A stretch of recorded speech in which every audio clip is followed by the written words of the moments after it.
Hello, Shelley Sweeney here with the Kansas Office of Veteran Services. Today, we're going to talk about and share with you instructions on how to complete the VA Form 21-8951.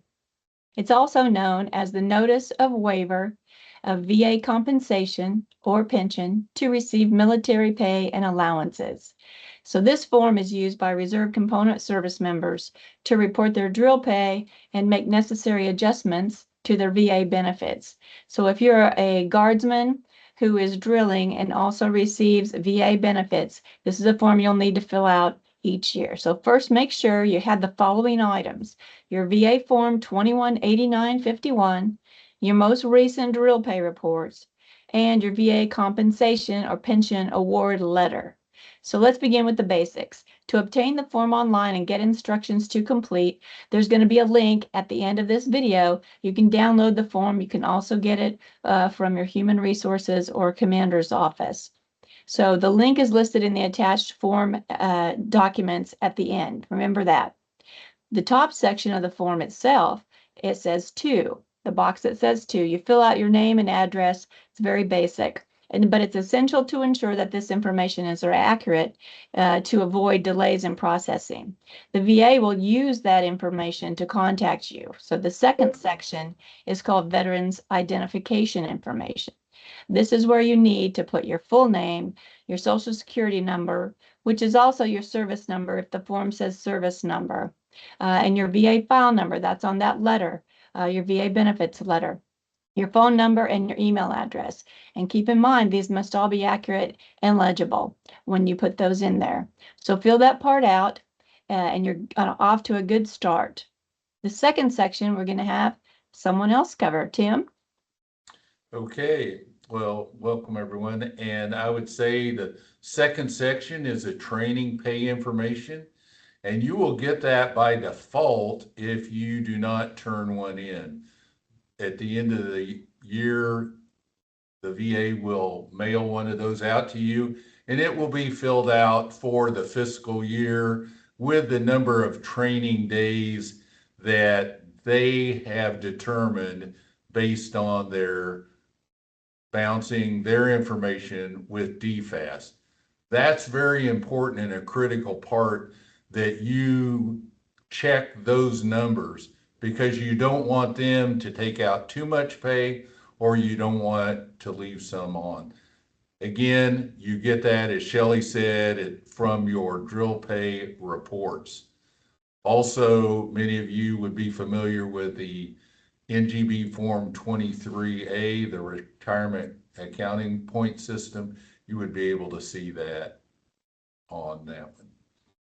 Next, let's go to the back page, which is the election notice where you determine whether or not you're going to waive the options.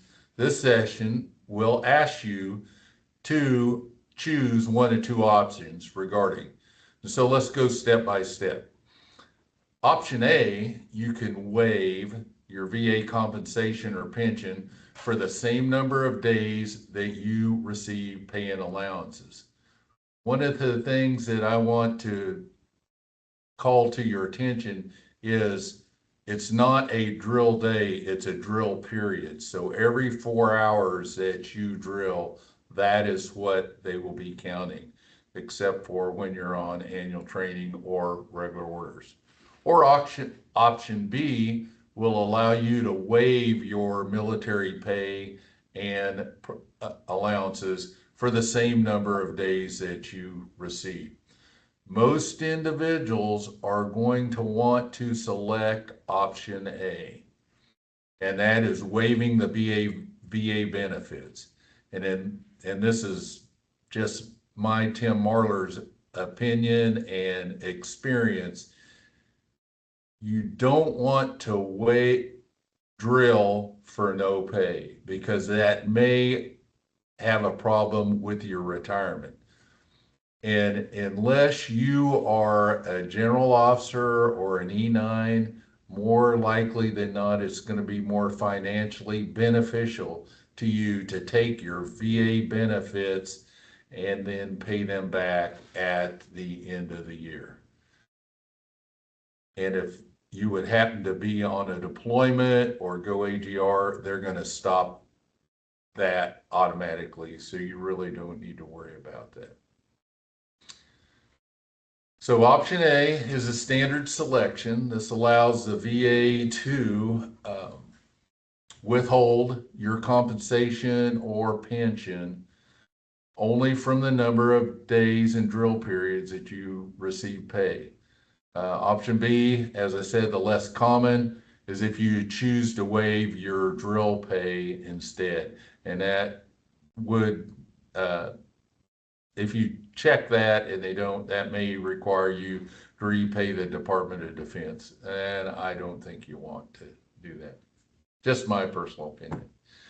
If you do not select an option because of what I said earlier about it being more beneficial to the veteran, the VA will automatically select option A for you. So once you've marked your choice, you go to question 9. Place an X in a mark where you want to waive VA compensation or to waive military pay. Make sure you only check one block, sign and date it at the end, and submit it as instructed. Some key reminders there: double check your selection. Most people would want to select compensation for the days to be waived, which is option A. Back to you, Shelley. All righty. Well, once you complete that form, you sign it, then where do you send it?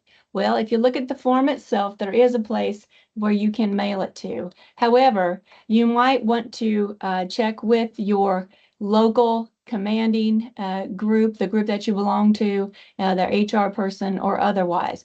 You can also do it online. So I'm going to put at the end of this video a link where you can submit it online. We'd run it through my HR first, though, just to make sure. And keep a copy, whatever else you do. Keep a copy and share that with your unit because they may need that as well, and keep it in your file. Okay? Return your form as soon as possible so that will not interrupt your benefits or get overpayments going that you don't wish to have. This is very important. Sir? The only thing that I would like to add is there are lots of people that can help you with this form. One of them works with Shelley at the Kansas Office of Veteran Services. And those of you that have filed a claim probably have a veteran service officer that you're already working with. They will be easily available to help you with this form.